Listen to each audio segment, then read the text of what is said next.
Anytime I see a place that says this is a black owned business, I know it's gonna be a fucking failure. I cannot believe that this kind of content crossed my path, but regardless, I want to know why a black person comes out to say that I am anti black. I am going to go against anything that the black man does. I really want to understand this person because every topic that is trending, he's going to hop on it and he's going to blame the black man. He's going to blame black people. Everything about his channel is totally against black people. You are welcome to my channel. My name is Winnie Lucky. Thank you so much for clicking on this video. If you're my returning subscriber, I am so grateful. Like I said, these guys' videos have been coming to my FYP once and again, and every time it came to my FYP, he's talking about a black person negatively. And at some point, you're going to say, okay, what's with the racial slurs? Why is he coming out to be against the blacks? Like, what exactly has this person gone through to make him hate the black community that much? I really want to understand him. Maybe we shouldn't have freed the slaves. People are getting to a point in this country where they're getting tired of black people shit. We walk around with this arrogance and this entitlement that someone owes us something, that we can do no wrong. We can do no wrong, but yet we have so much wrong going on in our communities and with our culture. People are going to get fed up and ask the question, was it worth it?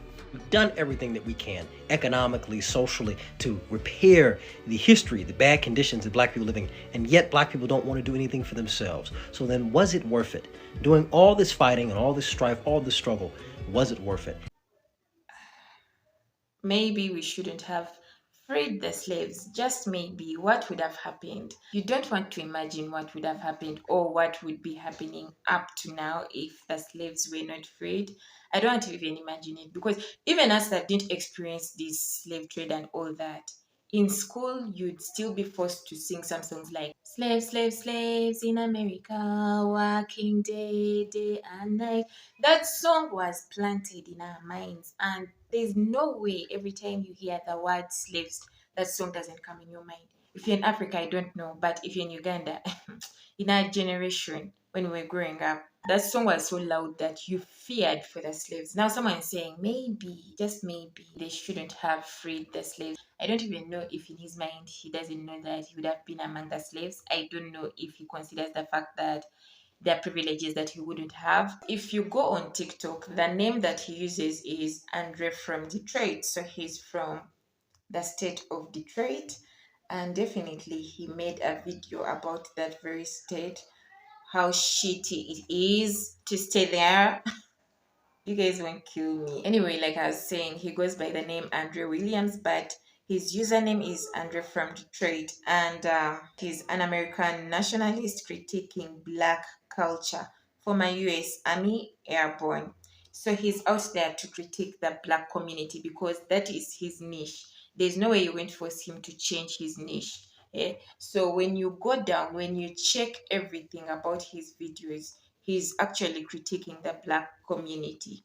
So now you understand why he's coming out to blame you, black people, the black community in the United States of America. Black people are the least educated people in the country. Statistically, this is very true. Black people are less likely to go to college. Black SAT scores in this country are below the national average.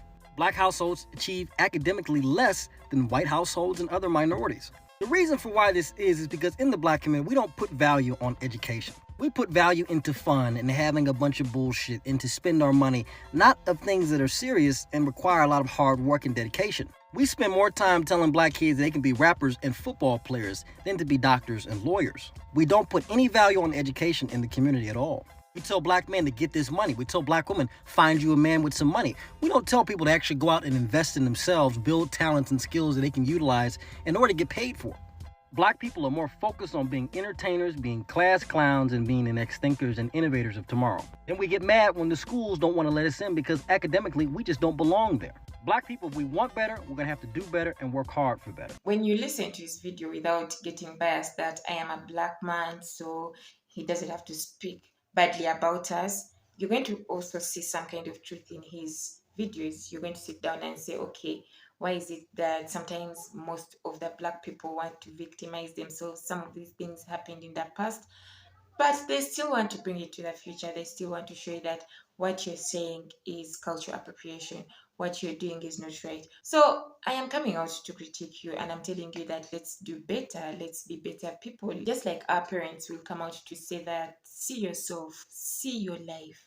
Is this a kind of life that you want to live in the future? You making such decisions. It's not like they want you to live that kind of life. They want you to be a better person. That's why they're pointing out that you're dirty, they're pointing out that you're dense, they're pointing out that you're lazy. They're pointing out that kind of problem because they want a better version of yourself. But sometimes, because I belong to this family, because I belong to this race, when someone is pointing out a truth, it hurts, because truth hurts. You're going to start saying that this person doesn't like me, he hates me, he doesn't wish good for me, when in reality they really wish good for you, and they'll be proud of you when you make it in the near future. When you become a better version of yourself, they'll be like, I told you and I knew you would be better. But anyway, how true is it that black people, you don't like to be educated? And if you're a parent out there and you have the capacity to take your child to school, why are you not taking your child to school? Why are you telling them that they belong to the hoods, they'll not go far, you've lost hope, so you're transferring your hopelessness to your child? No, take your child to school, let them fail on their own, but try as a parent, really, really try. I don't know if statistically that is really true, but if it is true, hey, please try and give your children a better life. Please try and show your children the right path. Please try your best as a parent. Fuck black businesses. Anytime I see a place that says this is a black owned business, I know it's gonna be a failure. These places only wrong off the fact that they're a black business. But they suck. The food ain't out on time. The workers are angry. They have an attitude. You niggas are closing at 7 when it says you close at 8. You have all these fucking problems. Why am I gonna support you because you're black? Is your business good? Are you providing a good service? I don't give a fuck how black you are. Fuck that shit. This is the problem with black people. We want to support everything black. If it's black, we gotta support it. Shut the fuck. Everybody else do it. No, they don't. No, they don't. We're the only ones that do this ridiculous ass shit, and it fucking fails every time. Okay, let's support my black business. I got barbecue ribs. Guess what? And the shit's terrible. Nobody wants to eat here because you don't do anything on time, and everything is shit. So guess what? Black businesses, I don't give a fuck the black business. If it's someone who's working there and owns it and they're black and they're doing well, great. But this whole I'm black business, you got to support. Fuck that. Uganda has over 50 tribes. Those are too many for a country, but we are managing. And because I am an Acholi, it was always very easy for me to support my tribe mate to come out and say I have to go for my own. If you're in class, we were either 2 or 3. You know these schools that you go to. We were either 2 or 3 or 4, not too many, but because I knew that we were just that number, there's I had forced life. I had forced myself in the lives of these people. But these people were not even interested in me. They didn't even want to know. They in fact, they would show you that they don't know the language at all. Even if you greeted them in that language, you try to come so close, they'll show you that there's no way they can understand that language. They don't want to associate with you. But in my heart, I really, really wanted to support them in every way. If they're selling something, if it's an Acholi, I have to buy for the Acholi person because they were an Acholi. Even after campus, when I was given a job within me, when I had an Acholi name, when I had a name that was Luo, those people automatically got my favor. But now I understood that it was wrong, because you may end up getting these people that you believe are your tribe mates and are doing rubbish. They're not doing the things that you expect them to do, and you left someone that was worth it because this person is your tribe mate, because this person belongs to you, because this person speaks the same language as you. Now you want to support them. You don't even know if they're hardworking. You don't even know what they can bring to the table. You don't have a clue of who they are, but you want to support them regardless. And it's a good thing, but I've seen these things happening a lot, not only me. You hear someone ask, if you've gone for a job interview, which tribe are you? And then you're like, I'm an Australian. They're like, oh, okay, we will call you. And the person that ends up taking that job is from their tribe. Sometimes I've experienced this like on a personal level very many times. Sometimes these people, while they're interviewing you, especially in the workforce, they will speak in their language because they think that you speak the same language. And when they discover that you don't speak the same language, that is where the disappointment comes in. But that is a very wrong mentality. Just because someone is of your race, it doesn't mean that you should consume their product. If it is not nice, tell them. Tell it to their face. Tell them what you're doing is not right. This is what you should do. This is not what you should do. It is better for them to get angry and, be better people, rather than for them to continue having that big head that, yeah, I am this, I am actually, I deserve it.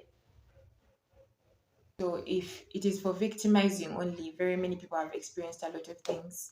People are going through a hard time already. The economy is not easy everywhere. Life is hard everywhere.